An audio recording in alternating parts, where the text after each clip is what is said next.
जीवन जीवन का अर्थ ही है वर्तमान के क्षण में, अभी, आज, इस वक्त के क्षण में उपस्थित होना। जो कुछ आपके पास है वो आज, अभी और इस वक्त जो है वो ही है, बाकी सब आपका नहीं है। जो बीता वो भी नहीं, क्योंकि वो अब आपका नहीं रहा। जो भविष्य में मिलेगा वो भी नहीं, क्योंकि अभी इस क्षण हाल ही में वो आपके साथ नहीं है।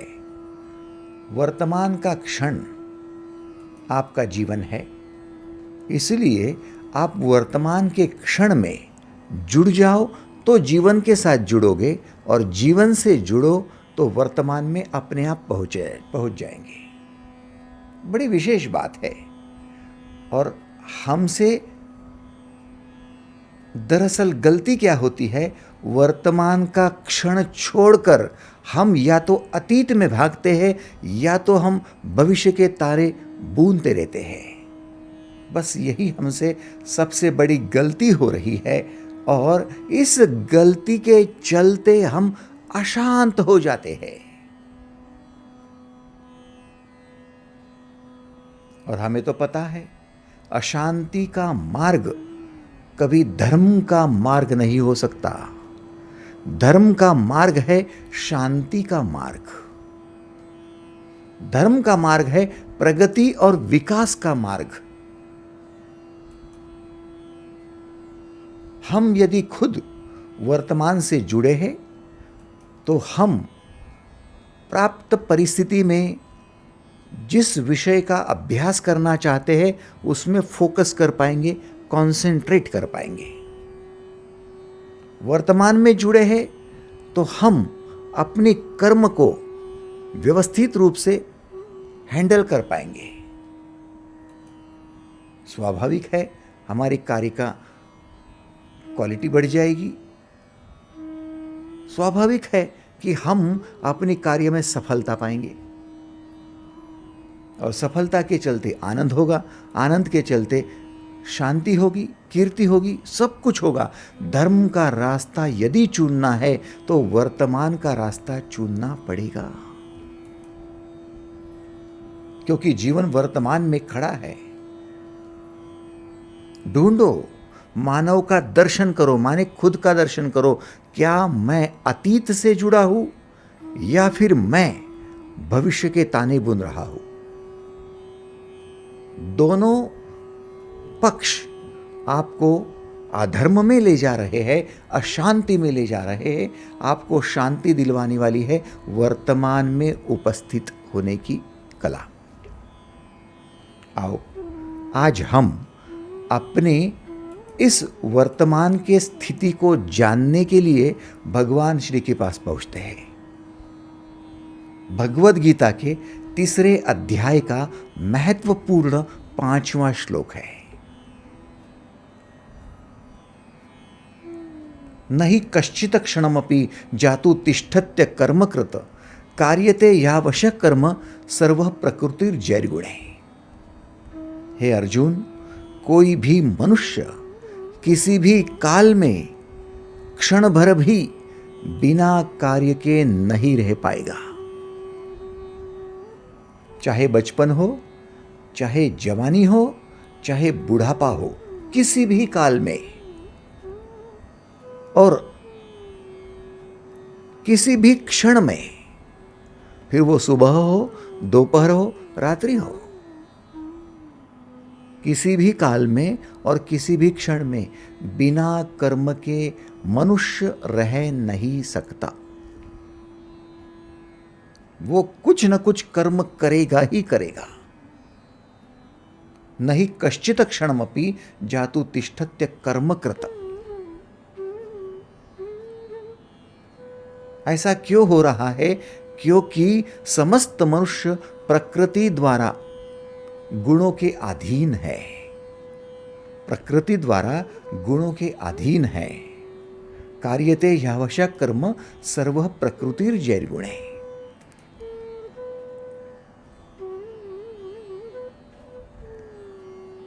जैसे कि हवा प्रकृति का अंग है और प्रकृति का कार्य है बहना, तो हवा बहती है। प्रकाश प्रकृति के अधीन है, तो प्रकाश का गुण है उजाला निर्माण करना, वो बहता है। प्रकृति के अधीन होने की वजह से वो बहता है। पानी जिसका गुण है बहना, वो बहता है क्योंकि प्रकृति के अधीन है। वृक्ष वो बढ़ता है, फैलता है, विस्तार करता है, प्रकृति के अधीन है। मनुष्य भी तो प्रकृति के अधीन है। मनुष्य का भी तो प्रकृति में जन्म होता है। जन्म होने के बाद जिस जन्म के साथ हमारा वजन 1.5 किलो, 2 किलो, 2.5 किलो का होता है, धीरे धीरे विस्तार होते होते वो 5 किलो का होता है। 10, 20, 25, 50, 100 किलो तक आदमी पहुंच जाता है। कद उसका छोटा सा होता है तो बड़ा होने लगता है। सिंपल सी बात है, विस्तार होना प्राकृतिक है। अब जबकि आप प्रकृति के अंग हो और प्रकृति के गुणों के अधीन हो, तो आपका विस्तार प्रकृति के गुणों के अधीन होने की वजह से आप उस प्रकार से ही कर्म करते रहेंगे। आपके कर्म और कुछ नहीं, आपके प्राकृतिक गुणों पर निर्भर करते हैं।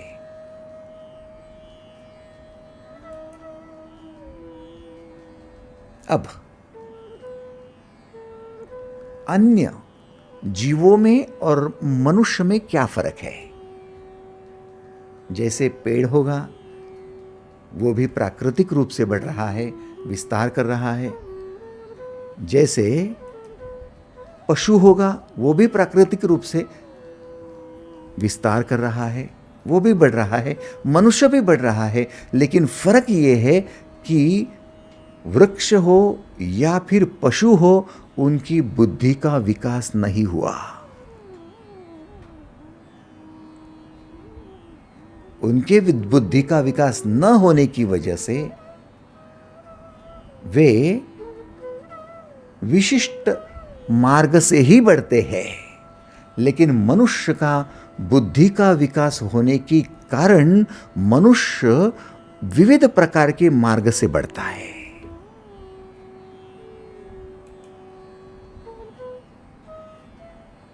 किसी वृक्ष में 3 प्रकार के गुण नहीं पा सकते, मनुष्य में 3 प्रकार के गुण पा सकते हो, जो है सात्विक, राजस और तामस, जिसे आप सत्वगुण कहते हैं, रजोगुण कहते हैं और तमोगुण कहते हैं। ये 3 प्रकार के गुण आपके भीतर प्रकृति जनित है। नहीं कश्चित क्षणमपि जातु तिष्ठत्य कर्मकृत कार्यते यावशः कर्म सर्व प्रकृतिर्जैर्गुणे। अरे अर्जुन, किसी भी काल में बिना कर्म के, एक क्षण भी बिना कर्म के कोई नहीं रह सकता, हमेशा कर्म में बरतेगा। लेकिन वो कर्म हो गए प्रकृति जनित गुणों के अधीन। अब मनुष्य होने के नाते आप यदि सत्वगुण से भरे हो तो आपके वही कर्म डिफरेंट हो जाते हैं। राजसी हो तो वही कर्म डिफरेंट हो जाते हैं और तामसी हो तो डिफरेंट हो जाते हैं। मान लीजिए आप पेरेंटिंग कर रहे हो और सात्विक हो तो आपकी पेरेंटिंग डिफरेंट है, राजसी हो तो डिफरेंट है, तामसी हो तो डिफरेंट है। पेरेंटिंग केवल पेरेंटिंग नहीं रहती, आपकी गुणों की वजह से वो बदल जाती है। जैसे आप पेरेंटिंग कर रहे हो और आपकी पत्नी भी कर रही है, या फिर आपकी बहन कर रही है और आपका भाई भी कर रहा है, अपनी अपनी पेरेंटिंग सब कर रहे हैं। लेकिन पेरेंटिंग होने के बाद भी आपकी पेरेंटिंग में फ़र्क क्यों आता है? क्योंकि आपके भीतर जो सत्वगुण है या तमोगुण है या रजोगुण है, उसकी वजह से। प्रधान क्या है? आम का पेड़ आम ही निर्माण करेगा, लेकिन मनुष्य डिफरेंटली पेश आ रहा है। गांधारी और धृतराष्ट्र की पेरेंटिंग डिफरेंट है, कुंती की पेरेंटिंग डिफरेंट है। बच्चों का पालन तो दोनों कर रहे हैं, गांधारी भी और कुंती भी, लेकिन पांडव अलग निर्माण हो रहे हैं और कौरव अलग निर्माण हो रहे हैं। आप समझ रहे हो?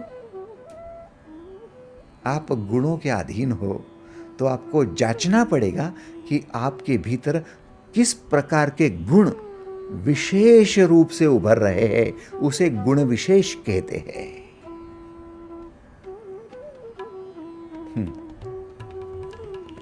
मान लीजिए कि आप प्रामाणिक हो, अच्छी बात है।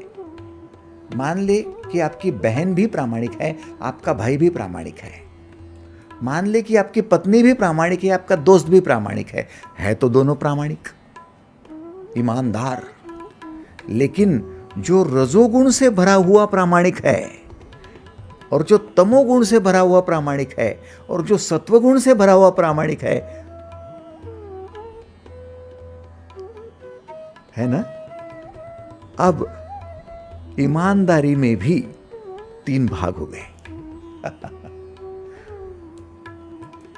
है ना? यही तो बड़ी आश्चर्य की बात है। आपको ढूंढना होगा, भीतर जाकर ढूंढना होगा कि कौन से गुण प्रधान हैं, और वो गुण आपके स्वभाव में तो नहीं आ रहे, क्योंकि आपके स्वभाव में आपके गुणों का प्राकट्य होते रहता है। जैसे गुण है वैसा भाव है।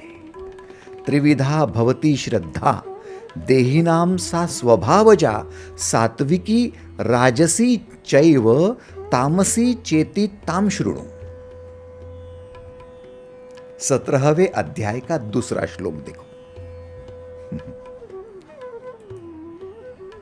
सीधा तीसरे अध्याय के 5वें श्लोक से सीधा चलो अब 17वें अध्याय के दूसरे श्लोक पर। त्रिविधा भवती श्रद्धा देहिनाम सा स्वभावजा सात्विकी राजसी चैव तामसी चेति ताम शृणु। अर्थात मनुष्य की श्रद्धा जो स्वभाव से उत्पन्न होती है वो या तो सात्विक, या तो राजसी, या तो तामसी होती है। 3 प्रकार की श्रद्धा होती है।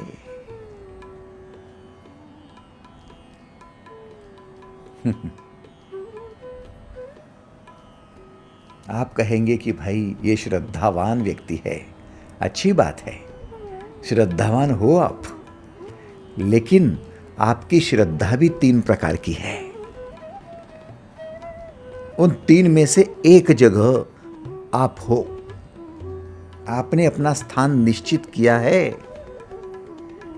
बिल्कुल वैसे ही जैसे नागपुर से मुंबई तक पहुंचना है तो रेलवे भी उपस्थित है, बाय रोड जाओगे तो कार या फिर टैक्सी भी उपलब्ध है, और तीसरा हवाई जहाज भी उपलब्ध है। पहुंच तो रहे मुंबई, लेकिन कौन से मार्ग से? ठीक वैसे श्रद्धा तो है, लेकिन किस प्रकार की श्रद्धा? सात्विकी है, राजसी है या तामसी है? तो आपको ढूंढना होगा कि आपकी श्रद्धा किस प्रकार की है। अब श्रद्धा का संबंध क्या है? श्रद्धा का संबंध आपकी आस्था से है।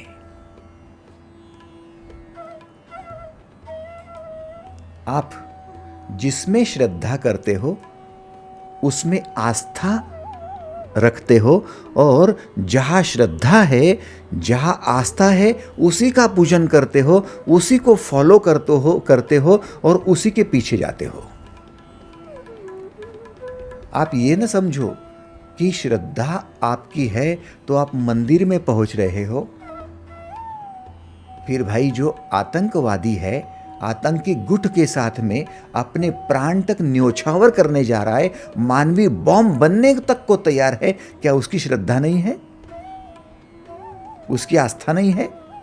क्या वो फॉलो नहीं कर रहा है? भाई साहब, आप यदि मंदिर में जा रहे हो तो वो भी तो आतंकी गुट में जा रहा है। आप यदि वहाँ पूजन करने जा रहे हो, वो भी तो आतंकी पूजन ही करने जा रहा है। दोनों में बुनियादी फर्क क्या है? कुछ भी तो नहीं है। सिर्फ इतना है कि आपका मार्ग अलग हो गया, उसका मार्ग अलग हो गया। श्रद्धा आपकी भी है, उसकी भी है। इसलिए तो आस्था से जुड़े हो, वरना वहां से भाग नहीं जाते। सोचो तो, किसी छात्र की आस्था होती है गणित में, तो किसी छात्र की आस्था होती है भाषाओं में। आया ना? सोचो, आस्था है, श्रद्धा है।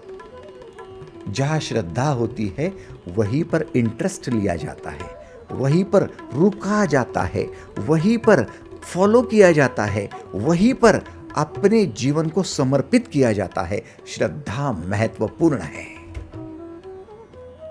और विशेष बात है कि ये श्रद्धा 3 प्रकार की होती है। त्रिविधा भवती श्रद्धा, देहिनाम सा स्वभावजा। विशेष क्या है? ये श्रद्धा है तो 3 प्रकार की, लेकिन स्वभाव से प्रकट हो रही है।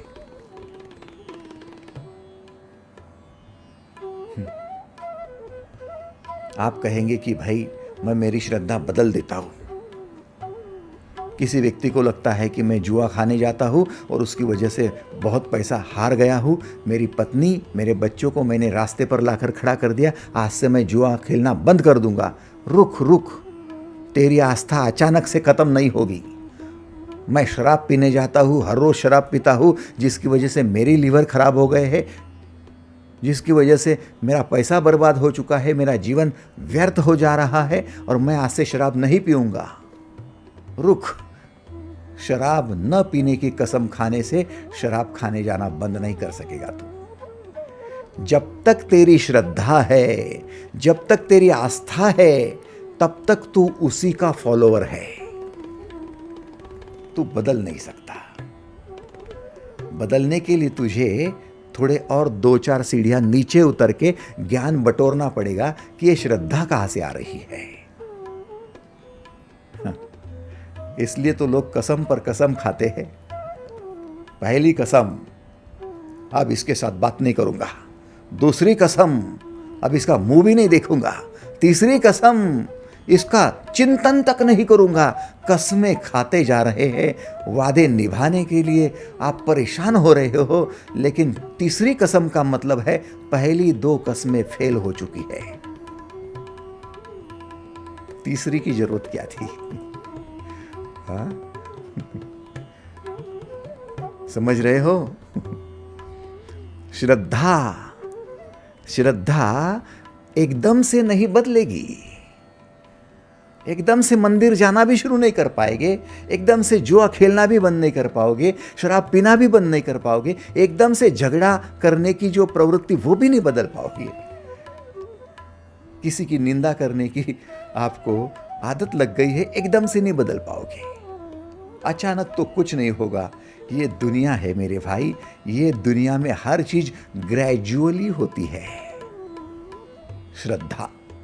श्रद्धा अचानक से बनी ही नहीं, तो श्रद्धा अचानक से टूटेगी कैसे? हाँ? फिर श्रद्धा बनी तो कैसे बनी? बनी तो स्वभाव से बनी। क्या कहते हैं प्रभु? त्रिविधा भवती श्रद्धा, देहिनाम सा स्वभावजा। अपने स्वभाव से भाव निर्माण और भाव निर्माण करने से बनती गई। बार बार किस भाव को आप आस्था से व्यक्त करते रहे, उससे बनती गई। और ये 3 प्रकार की जो श्रद्धा है ना, या तो सात्विकी, राजसी, चैव तामसी चेति ताम शृणु। मतलब आपकी राजसी हो या सात्विकी हो या तामसी हो, किसी भी प्रकार की श्रद्धा हो, ये बनी तो कैसे बनी? स्वभाव से बनी। जिस भाव को बार बार अभिव्यक्त करते गए, उससे। अब भाई हम अभिव्यक्त कैसे करते गए और क्या होता गया? देखिए, जैसे जैसे हर क्षण आप कर्म करते गए वैसा कर्म उस क्षण के लिए हो गया और उस कर्म का आपके भीतर प्रोग्रामिंग भी हो गया। समझ लीजिए, मैं आपके साथ अभी वर्तमान में बोल रहा हूं ना, तो आप सुन भी रहे हो और मैं जो बोल रहा हूं उसकी प्रोग्रामिंग मेरे भीतर भी हो रही है, उसका बीज मेरे भीतर भी गिर रहा है। साइमल्टेनियसली दो बातें हो रही है। हम जो भी कर्म करते हैं उस कर्म से वर्तमान से तो जुड़ते हैं, लेकिन प्रोग्रामिंग भी होती है। ये कैसे बात समझ में आएगी? जैसे एक छात्र, गुरुजी ने कहा किताब खोलो, खोल दिया। गुरुजी ने कहा बेटा खड़े रहो, बेटा खड़ा रहेगा। बेटा पढ़ो, बेटा पढ़ रहा है। अब जो बेटा पढ़ रहा है वो खुद भी सुन रहा है और अन्य विद्यार्थी, अन्य छात्र भी सुन रहे, गुरुजी भी सुन रहे। लेकिन जो छात्र खुद बोल रहा है उसके भीतर वो बीज पड़ने की वजह से उसे अब कल वो याद भी आएगा। यस और नो? कर्म वर्तमान में भी साथ देता है और कर्म अंकित हो जाने की वजह से भविष्य में भी साथ देता है।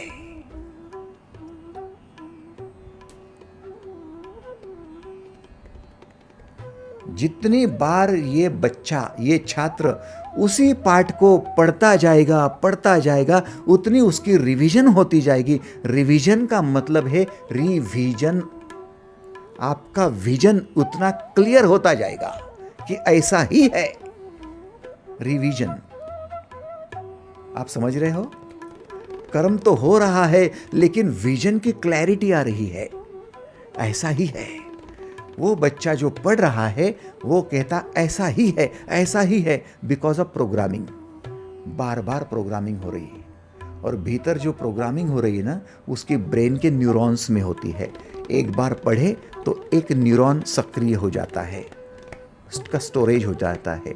दूसरी बार पढ़े तो दूसरा न्यूरॉन स्टोर होता है, तीसरा। ऐसा करते करते नंबर ऑफ न्यूरॉन्स उसके उसी से बन जाते हैं और उस प्रकार का उसका प्रोएक्टिव होना हो जाता है। फिर आ गए एक्टिविटी पर, कर्म पर। समझ रहे हो आप?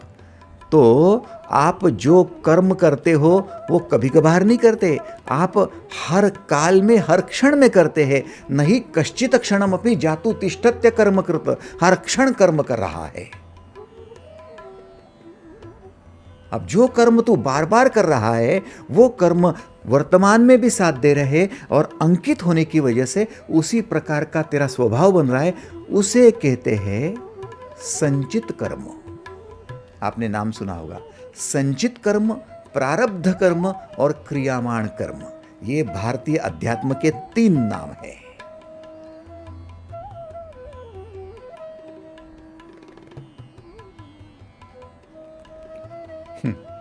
तीन नाम है। क्या है क्रियामाण कर्म? क्रियामाण कर्म माने आप वर्तमान से जुड़कर अभी जो कर्म कर रहे हो वो है क्रियामाण कर्म। अभी मैं बोल रहा हूं, ये मेरा क्रियामाण कर्म है। आप सुन रहे हो, लिख रहे हो, समझ रहे हो, ये है आपका क्रियामाण कर्म।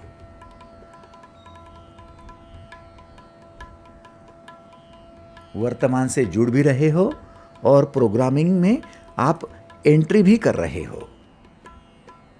दूसरा है प्रारब्ध कर्म।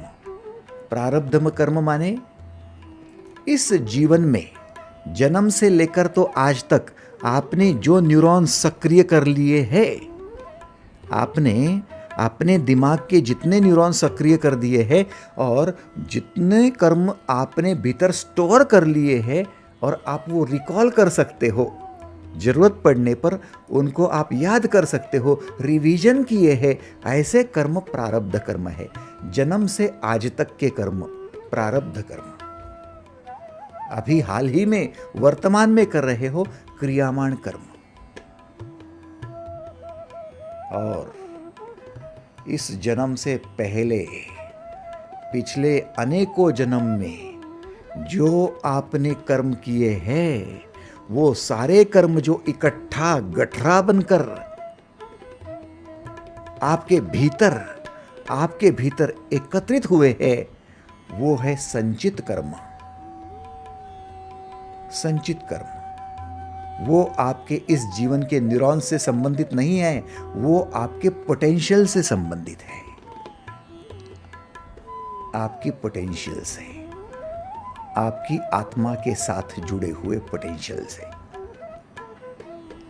इसलिए आपके स्वभाव में तीनों बातों का रिफ्लेक्शन आएगा। जो वर्तमान में कर्म कर रहे हो उसका भी, जो जन्म से लेकर आज तक करते आ रहे हो उसका भी, और आपने पिछले जन्मों में जो कुछ कर रखा है उसका भी। संचित कर्म, प्रारब्ध कर्म और क्रियामाण कर्म, इन तीनों का जमावड़ा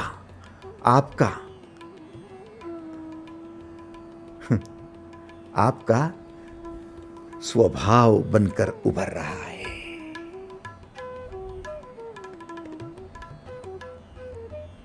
इसीलिए माँ बाप जिन्होंने 5 बच्चों को जन्म दिया, पांचों को फैसिलिटीज सेम दी, एक ही परिवार में एक ही छत के नीचे पांचों बच्चे बड़े हुए, लेकिन पांचों का स्वभाव अलग हो गया। कारण पांचों के संचित कर्म अलग है। वो अपनी आत्मा के साथ पोटेंशियल को कैरी करके लाए हैं, वो अलग है। वो जन्मों जन्मों का हिसाब लेकर आए हैं। साथ ही वे जन्म से लेकर तो वर्तमान के क्षण तक उन्होंने प्रारब्ध में जो जो रिवीजन किया है, रिवाइज किया है, बार बार उनका प्रोग्रामिंग किया है, वो अलग अलग है।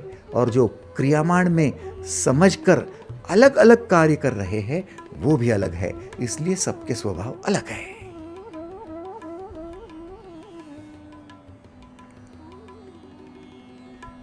अब सबके स्वभाव अलग तो सबकी श्रद्धा एक जैसी कैसे? सोचो, सबके स्वभाव अलग तो सबकी श्रद्धा एक जैसी कैसे? क्योंकि आपकी श्रद्धा आपके स्वभाव से मेल खाती है। त्रिविधा भवती श्रद्धा देहिनाम सा स्वभावजा।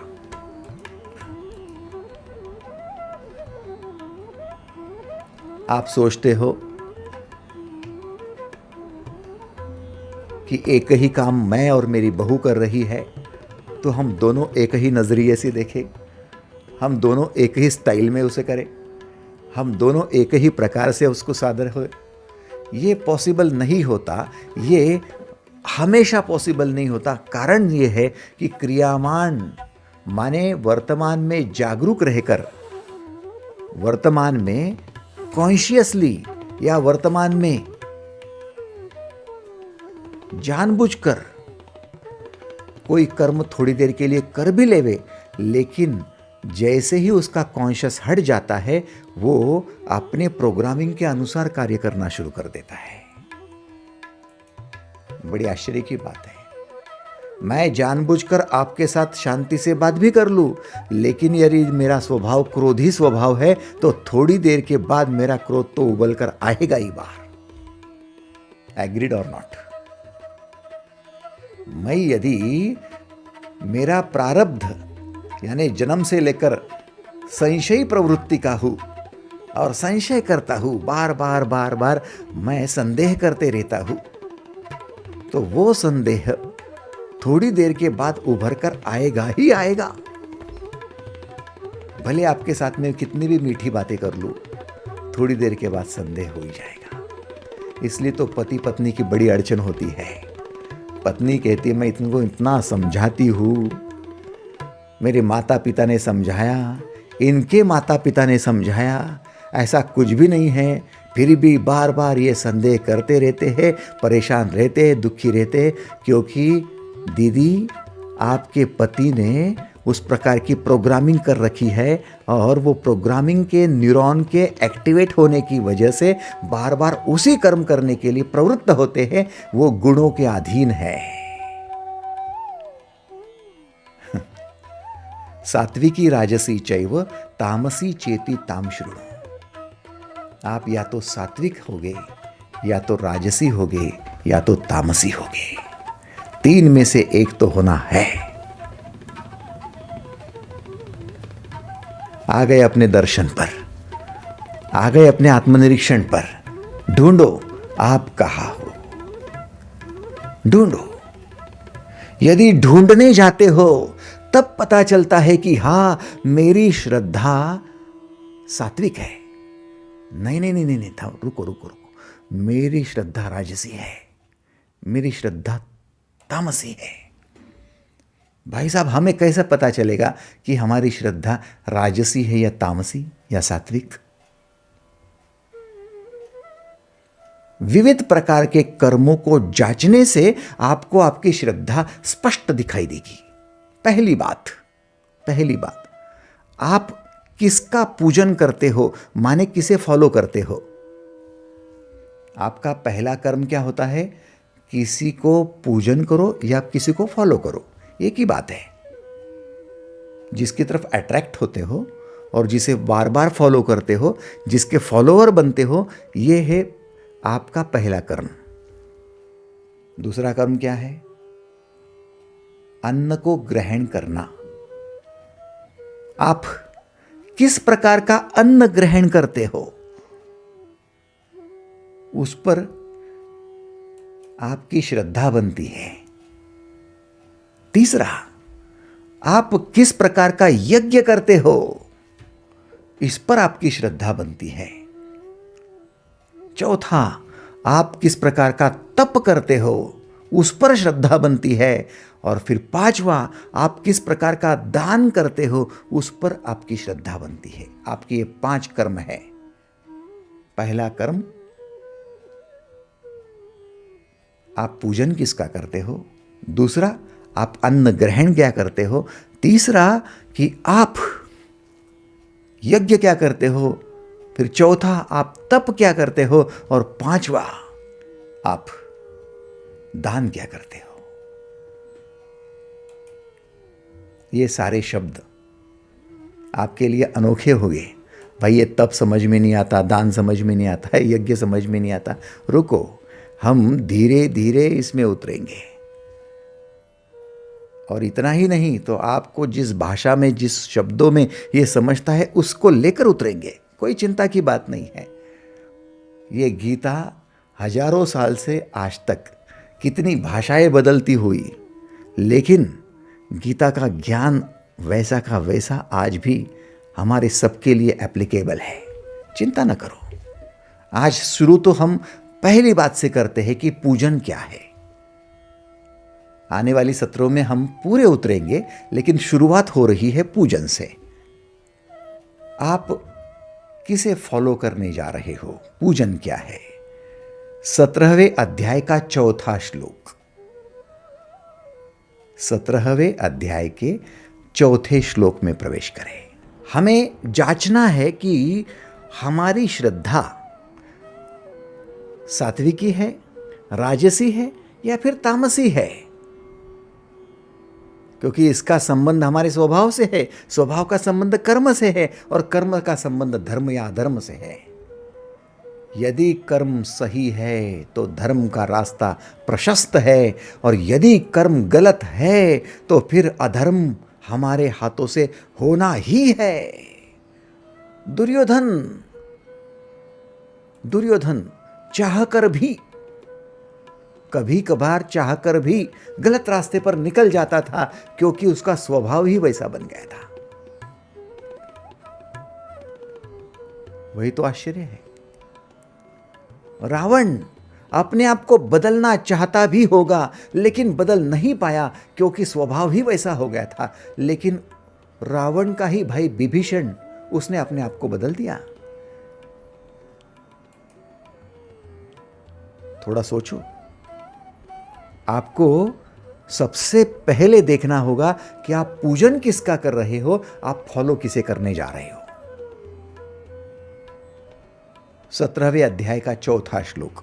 यजन्ते सात्विका देवान यक्ष रक्षांसि राजसाः प्रेतान भूत गणाश्चान्ये यजन्ते तामसा जनाः। शांति से पढ़ो। यजन्ते सात्विका देवान, यक्ष रक्षांसी राजसः, अर्थात सात्विक लोग देवों को पूजते हैं तो राजसी लोग यक्ष राक्षसों को पूजते हैं, माने फॉलो करते हैं। और तामसी प्रेतानुभूत गणाश्चान्ने यजन्ते तामसा जनाः, तामसी प्रेत और भूत गुणों को पूजते हैं। आओ इसको हम अब समझने की कोशिश करें। देवता कौन? जो देवता को फॉलो करते हैं वो सात्विक लोग हैं। देवता कौन? जो जीवन में दिव्यत्व की अनुभूति करना चाहते हैं, जो जीवन में दिव्यत्व फैलाना चाहते हैं, जो जीवन में सभी का कल्याण करना चाहते हैं, उसे देव कहा गया। देव कौन है? मातृदेवो भव। क्यों देव? मां देव क्यों बन गई? मां दिव्य करना चाहती है। जिस बच्चे को जन्म दिया है उसका हाथ काट कर खाएगी नहीं मां? हाँ, भूखी रहेगी, मर जाएगी, लेकिन अपने बच्चे का लालन पालन करेगी, लेकिन अपने बच्चे को अच्छे संस्कारों से सिंचित करने की कोशिश करेगी, उसे मानव बनाने की चेष्टा करेगी। मातृदेवो भव, पितृदेवो भव। ये देव क्यों बन गए? आचार्य देवो भव क्यों? क्योंकि वो दिव्य करना चाहते हैं। ये छोटे से शिशु को एक महान व्यक्तित्व का धनी बनाना चाहते हैं। देवता जो लोग या जो व्यक्ति दिव्यत्व को निर्माण करना चाहते हैं, दिव्यत्व की अनुभूति लेना चाहते हैं, दिव्य कार्य करना चाहते हैं, माने दैवी कार्य करना चाहते हैं, माने जो हमेशा सबके लिए कल्याणकारी कार्य हो वो करना चाहते हैं, वो देव है। अब आप यदि सात्विक हो तो देवताओं को फॉलो करेंगे, माने दिव्य लोगों को ही फॉलो करेंगे। आप किसी भी ऐरे गैरे व्यक्ति के पीछे नहीं जाएंगे, उनका पूजन नहीं करेंगे, चाहे फिर वो आपका भाई क्यों ना हो, चाहे फिर आपके वो सगे संबंधी क्यों ना हो। नहीं भाई, मेरा तो वो पिता है और मेरा पिता व्यभिचारी है तो मैंने क्या करना? हाँ, मेरे पिता भ्रष्टाचारी है तो मैंने क्या करना? मेरे पिता दुराचारी है तो मैंने क्या करना? रुक, तेरा उससे कोई संबंध नहीं है, तू बिल्कुल अलग बन सकता है। तू किसी ऐसे व्यक्ति की फॉलोवरशिप ले ले, तो ऐसे व्यक्ति को फॉलो कर, ऐसे व्यक्ति का पूजन कर जो दिव्यत्व की अनुभूति दिलवाता है। विभीषण रावण जैसा भाई होकर जिसने लंका निर्माण की थी सोने की, उसको छोड़कर राम का फॉलोअर बनने निकला है। भगवान राम को फॉलो क्यों करने जा रहे? क्योंकि राम में दिव्यत्व है। आप समझ रहे हो? आप उसी व्यक्ति को फॉलो करेंगे यदि सात्विक हो, जो देव है। ढूंढो आप कि आपने ऐसे किस व्यक्ति का साथ देना पसंद किया है जो व्यक्ति दिव्यत्व को छोड़कर काम कर रहा है, लोगों के कल्याण की बात नहीं करता है। ऐसा कौन है जो यक्ष और राक्षस को फॉलो करता है? वो ऐसा व्यक्ति है। यक्ष माने क्या? यक्ष माने जो धन प्राप्ति तथा धन संग्रह का चिंतन करते रहता है और धन प्राप्ति के लिए ही केवल जीवन जीता है, वो यक्ष को फॉलो करने वाला है। यक्ष माने कुबेर का सेवक, जिसको केवल पैसा ही पैसा दिखता है। पैसे के सामने नाते रिश्ते नहीं, पैसे के सामने, धन के सामने भाई बहन नहीं, धन के सामने कोई मानवता नहीं, धन के सामने कोई किसी प्रकार की कॉम्प्रोमाइज़ नहीं। बस धन ही धन है। उस धन के लिए किसी को मार भी डालूं, काट भी डालूं, जान भी ले लूं, कोई फर्क नहीं पड़ता है। ऐसा यक्ष का फॉलोअर। और राक्षस कौन? जो स्वार्थ हेतु किसी की भी बलि चढ़ा देवे, किसी को भी मार डाले, किसी का भी पतन कर डाले, किसी पर भी बलात्कार कर डाले, किसी को भी नुकसान पहुंचाए, ये राक्षस होता है। राक्षस को फॉलो कर सकते हो, यक्ष को फॉलो कर सकते हो। जो व्यक्ति यक्ष और राक्षस को फॉलो करने जा रहा है वो राजसी स्वभाव का हो जाता है, उसकी श्रद्धा राजसी हो जाती है। हाँ। त्रिविधा भवती श्रद्धा देही नाम सा स्वभाव जा। बार बार आप किसे फॉलो करते आए हो? धन को, स्वार्थ को, या ऐसे लोगों का पूजन करते आए हो जो लोग स्वार्थी थे, उनका साथ निभाया आपने?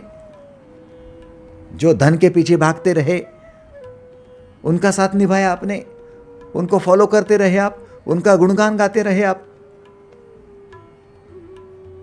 ऐसा ही जीवन जीना पड़ता है। अपनी ही देखो, बाकी किसका क्या करना है, कहाँ हरिश्चंद्र बने फिरना है। ये जिन माता पिता का कथन है और जो लोग अपने बच्चों को ऐसे संस्कार देते हैं और वो बच्चे ऐसे ही माता पिता के पीछे भागते हैं, वो राजसी बच्चे होते हैं। लेकिन नहीं बेटा, थोड़ा पैसा कम मिलेगा तो चलेगा, कई कई जगह पैसे छोड़ देना पड़ेगा तो भी चलेगा, लेकिन दिव्यत्व की अनुभूति आनी ही चाहिए, कल्याण होना ही चाहिए। अरे कोई गड्ढा गड्ढा नहीं रहता है बेटा, गड्ढा तो भर के निकलता है। वैसे ही जीवन में किसी चीज की कमी नहीं रहेगी, तू बस सात्विकता का आधार ले ले, दिव्य माने कल्याण का रास्ता चुन ले। धन्य है वो माता पिता जो अपने बच्चों के साथ पूजन कर रहे हैं देवताओं का। ये मत समझ लो कि आप मंदिर में जा रहे हो और बजरंगबली भगवान देवता है, गणेश जी देवता है, दुर्गा मैया देवता है और इन देवता के हम सामने हाथ जोड़ रहे हो और ध्यान दे रहे हो किसी की चेन खींचना है, किसी का पैसा ऐंठना है, बस धन के लिए उसको मार डालना है। जैसे ही मंदिर के बाहर जाऊँ उसको तो मैं शमशान ही पहुंचा दूँ। वाह रे वाह, क्या सोच रहे हो? कभी किसी सात्विक व्यक्ति ने हाथ में तलवार लेकर युद्ध किया है क्या? नहीं, राजसी जो राजपाट करना चाहता है वो तलवार लेगा, तलवार नहीं भी लेगा तो कलम लेगा, कलम नहीं भी लेगा तो मुख की वाणी से बोलेगा, लेकिन दूसरे को घायल करके उसकी संपत्ति को ऐंठने की चेष्टा जरूर करेगा। यक्ष और राक्षस, इनके पूजन करने वाले लोग राजसी लोग हो जाते हैं। ढूंढो अपने आप को, आप देवताओं का पूजन करने वाले हो या फिर यक्ष राक्षसों का पूजन करने वाले हो। भाई तीसरा और क्या है? हाँ है, तीसरा और एक भयंकर है जो प्रेत और भूत गणों का पूजन करना जानते हैं या फिर करते आए हैं। क्या है प्रेत? प्रेत का मतलब है जिनकी हाल ही में मृत्यु हो गई है और उनकी इच्छा पूर्ण करने के लिए आप कार्य कर रहे हो, जो अब हयात ही नहीं रहे, जिनकी मृत्यु हो गई, जिनको शमशान पहुंचा दिया, अब उनकी इच्छा की पूर्ति करने के लिए आप मरमर कर रहे हो। भैया आप तो वो हयात नहीं रहे ना, फिर भी उनके लिए, हाँ वो मेरी माँ कहकर गई थी ना तो मैं करूं। प्रेत के लिए कर रहे हो। वो पिता कहकर गए थे उनके लिए कर रहा हूं, प्रेत के लिए कर रहे हो। थोड़ा समझो, क्या आपके पिता सात्विक रहे? क्या आपकी माता सात्विक रही? क्या वो देवताओं का पूजन करने वाले थे? यदि सात्विक रहते तो आपको उनको फॉलो करने की जरूरत नहीं, आप अपने आप देवता के लेवल पर पहुंच जाते थे।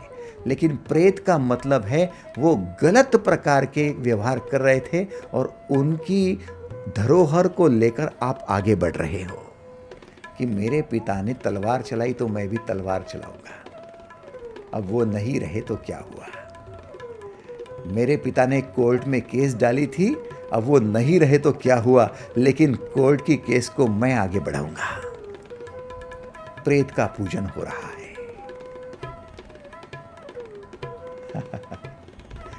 मेरे पिता ने उनके साथ दुश्मनी निभाई थी और अब पिता नहीं रहे तो क्या हुआ, बदला तो मैं लूंगा। प्रेत को पूज रहे हो। कहा गई सात्विकता। राजसी व्यक्ति प्रेत को पूजने वाले तामसी व्यक्ति से अच्छा है। कम से कम वो अपना विवेक कुछ हद तक यूज करता है, लेकिन जो प्रेत को फॉलो करने वाले हैं कि जो अब हयात ही नहीं रहे और उनका बचा हुआ कर्म आप पूर्ण कर रहे हो, किसी का बदला लेना है आप ले रहे हो, किसी को ऐंठना है आप ऐंठ रहे हो, किसी का नुकसान करना है आप कर रहे हो। नहीं, मरते मरते कोई कह जाता है कि उनको छोड़ना ही नहीं, उनको शमशान ही पहुंचाना, उनको मृत्यु के घाट उतारना, और आप फिर सर पर कफन बांधकर चलते हो। पिक्चर के मूवी के हीरो को नहीं देखते आप? हाँ, ये बदला लेने के लिए 3 घंटे आपको झुलाते हैं और बदला लेते लेते लेते आपके खून को खौलाते रहते हैं और आप उसकी जैसे ही फिर उसमें मजा लेते हो, एंटरटेनमेंट हो जाता है। नहीं, प्रोग्रामिंग होता है। आप प्रेत के साथ चले गए हो, आप फॉलो कर रहे हो उसे। जो बदला लेने की चेष्टा कर रहा है उसे आप फॉलो कर रहे हो, आप प्रेत का पूजन कर रहे हो। समझ रहे बात को?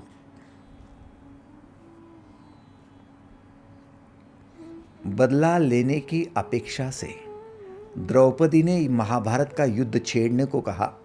भीम को कहा कि मुझे दुशासन के जंघा का लहू चाहिए, तभी मैं मेरे बालों को जो खुला छोड़ा है उनको बांधूंगी। युद्ध हुआ। युद्ध में भीम ने दुशासन के जंघा को फाड़ा, लहू लाया और द्रौपदी के केशों को, द्रौपदी के बालों को वो मला भी। उसने अपने केश का संभार तो कर लिया, लेकिन दीदी, भाई साहब, उसी युद्ध में द्रौपदी के 5 बच्चों का अंत हो गया। वो मृत्यु को प्राप्त हो गए।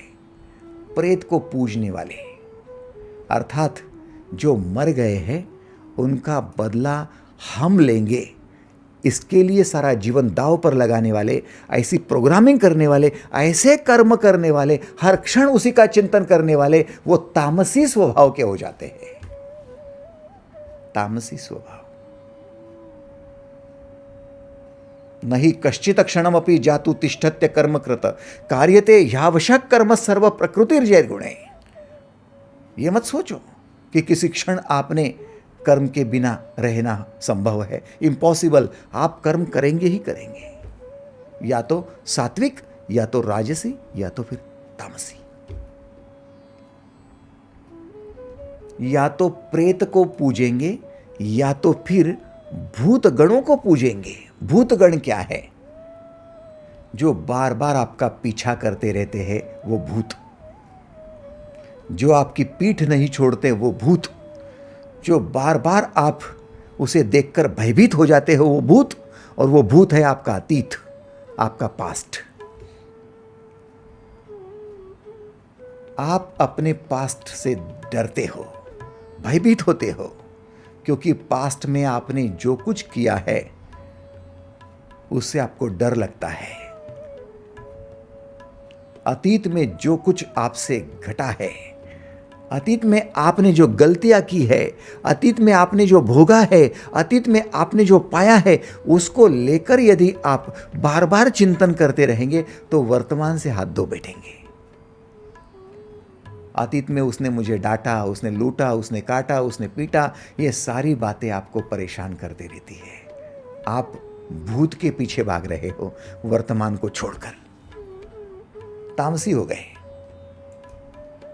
तमोगुण बढ़ गया, इसलिए उद्विग्नता है, इसलिए क्रोध है, इसलिए संताप है।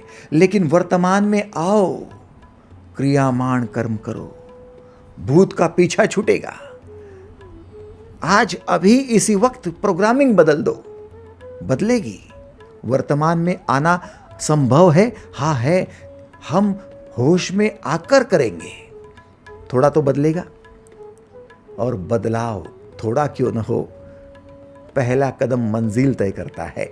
मैं कुछ भी करूं लेकिन सात्विकता का ही पक्ष लूं, मैं देवताओं का ही पूजन करूंगा, मैं देवताओं का ही पूजन करूंगी, ऐसा प्रण कर लो, उसको ही आप प्रोग्रामिंग करना शुरू कर दो, तो क्रियामाण कर्म से आपका प्रारब्ध धीरे धीरे बदलता जाएगा। प्रारब्ध बदलेगा तो अगले जन्म में भी संचित बदलता जाएगा और आपका जीवन रूपांतरित हो जाएगा।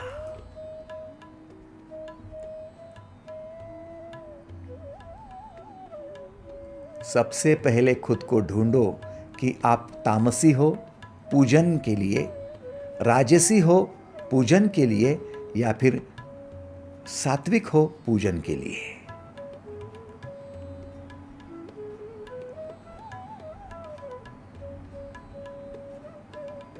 यदि तामसी हो तो बदलो, अपने आप को बदलो। बदलने की तैयारी कर लोगे ना तो आदतें बदल जाएंगी, आदतें बदलेगी, स्वभाव बदलेगा, स्वभाव बदलेगा, वृत्तियाँ बदलेंगी, वृत्तियाँ बदलेंगी तो आपकी श्रद्धा बदल जाएंगी। और जो श्रद्धा आज की डेट में आपकी तामसी होगी वो राजसी तो बन जाएगी, राजसी होगी तो सात्विक बन जाएगी, और सात्विक बन जाएगी तो देवताओं का पूजन होगा। देखते देखते आप देव बन जाओगे। देव पहावया गेलो आणि देवची होऊन गेलो, है ना संतों का अनुभव।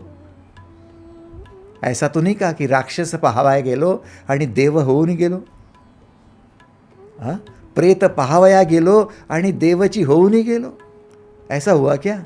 नहीं, देव पहावया गेलो आणि देवची होऊन गेलो। आपको कम पर नहीं चलेगा काम, आपको देवता को फॉलो करना पड़ेगा। दिव्यत्व की अनुभूति, तेथेची कर माझे जुळती। कम पर काम नहीं चलेगा। तो आपके हाथ में क्या है?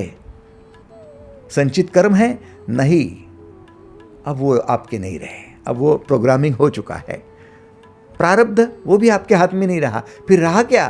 क्रियामाण कर्म, वर्तमान का कर्म आपके हाथ में है। इसलिए जगो, इस क्षण जगो और अपने आप को संकल्पित कर लो, अब से, आज से, अभी से मैं देवताओं का ही पूजन करूंगा। इसलिए कृष्ण ने अर्जुन से कहा था कि अब जो फॉलो कर रहे हैं दुर्योधन को, चाहे वो भीष्म पितामह हो, गुरु द्रोण हो, कृपाचार्य हो, कर्ण हो, कोई भी महारथी हो, जो दुराचारी को फॉलो कर रहे हैं, जो बदले के लिए निकल पड़े हैं, प्रेतों को और भूतगणों को फॉलो कर रहे हैं, जो राक्षसों को फॉलो कर रहे हैं, उनके पीछे तू और न जा। तू तेरा चिंतन करके तू प्रेत के पीछे मत जा, तू तामसी मत बन, तू राजसी मत बन। तू जो दिव्य कार्य करने जा रहे, धर्म की रक्षा करने जा रहे, धर्म की स्थापना करने जा रहे, उनके पीछे जा, उनका फॉलोअर बन।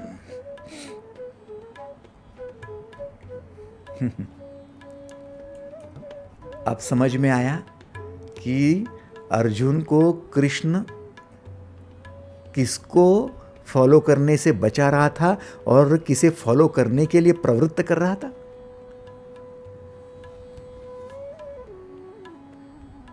सात्विक होना है ना, देवताओं का पूजन करो। सिंपल सी बात है। आज के लिए मंत्र भी वैसा ही है, change the focus, change the life.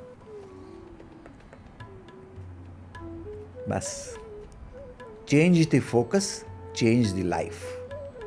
समस्त जीवन बदलने को है, फोकस चेंज कर डालो।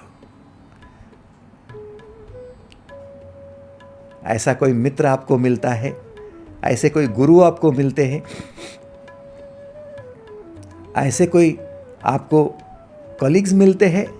दुनिया बड़ी है, 700 करोड़ लोगों की है। ढूंढो ढूंढो तो मिलेगा, ढूंढेंगे तो पाएंगे जरूर। लेकिन नजर कौन सी है?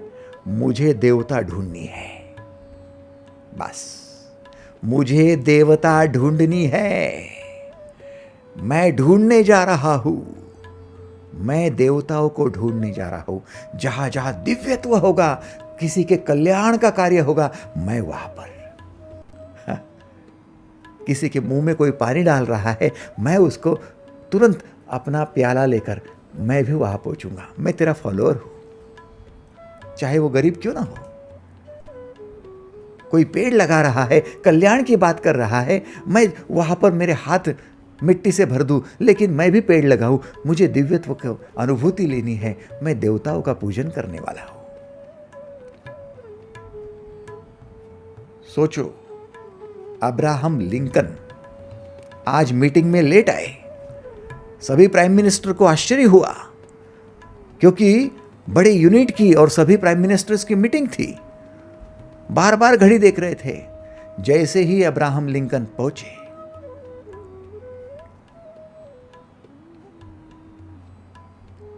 एक प्राइम मिनिस्टर ने पूछ ही लिया, सर जी आपके सूट बूट में ये दाग धब्बे कैसे लग गए? अरे बोले कुछ नहीं, छोड़ो, पहले ही लेट हुआ हूं, सॉरी, चलो काम शुरू करते। नहीं, पहले बता ही दो क्या हुआ।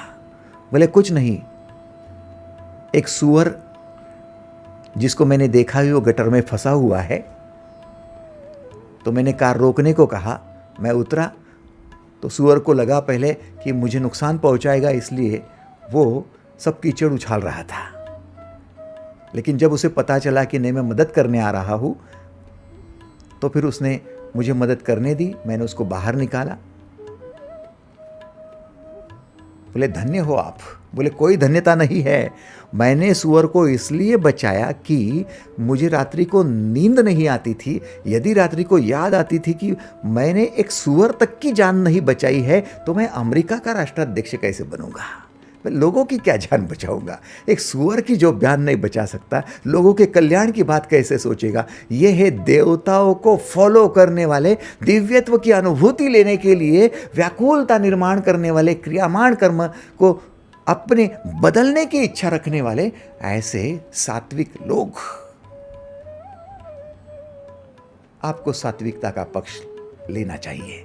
Change the focus, change the life. आज के लिए बस इतना ही। धन्यवाद।